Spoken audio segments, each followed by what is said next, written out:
What's the difference between dealing with young sons and grown sons? How does that change over time? I've seen this repeatedly in my experience. I was going to ask you if you've seen the same thing.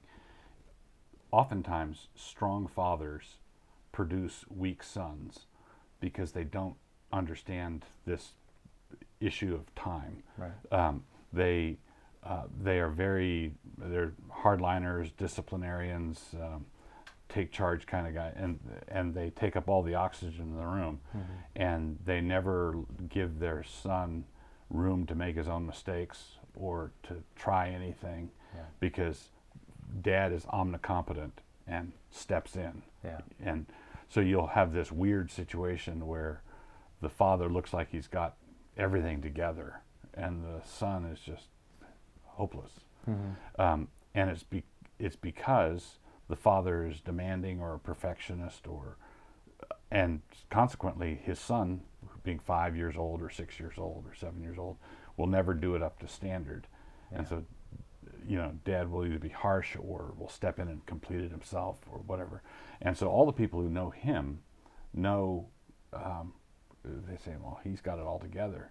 And then they meet his son and they say, well, how did that happen? Yeah. And sometimes you have the opposite. You have weak dads and very strong sons.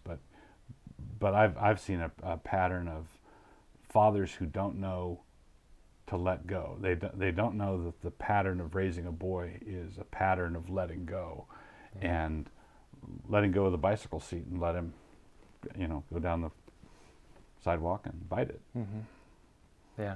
What psalm is it that talks about kids as arrows? That's blessed is the man whose quiver is full of them. It was like 127. Yeah, 127. And so it's that whole let go is this. Yes. Right? I mean, it's the so you've got little people and you're sharpening them and you're making sure that everything's straight and they're ready to go, and you pull back and you aim, and it's the dad that can't do this. Right. Yeah. Because he's got hold of the arrow and he's going, let me show you where the let me show you where the target is. Let me walk it to the let me walk it to the target. Yeah, and the bow's on the ground somewhere. So that whole release point, and there's and we're right on the. I mean, you've done this a number of times with your kids, and we're right on the cusp of learning what that's like, because our oldest is 18, and there's all sorts of kind of sentimental. Oh no, we're really gonna miss you, arrow.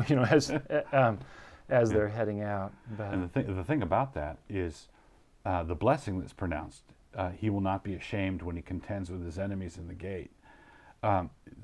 Many times that you use the word sentimental. Many times people think of the blessing of a large, a great passel of kids. They think fundamentally that the blessing is that of playing catch in the backyard or the patter of little feet around the house.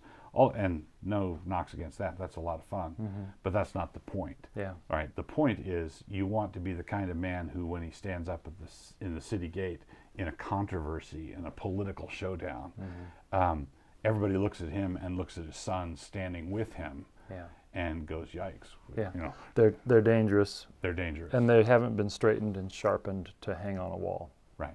Their whole job is to hit the target, get bloody.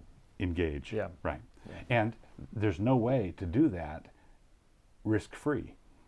Yeah. So if you wrap your sons up in cotton batting and make sure that they never get hurt, and make sure that OSHA visits your house every other week, you're going to have sons who are physically safe, but emotionally wrecked, spiritually wrecked, not good for anything. Yeah.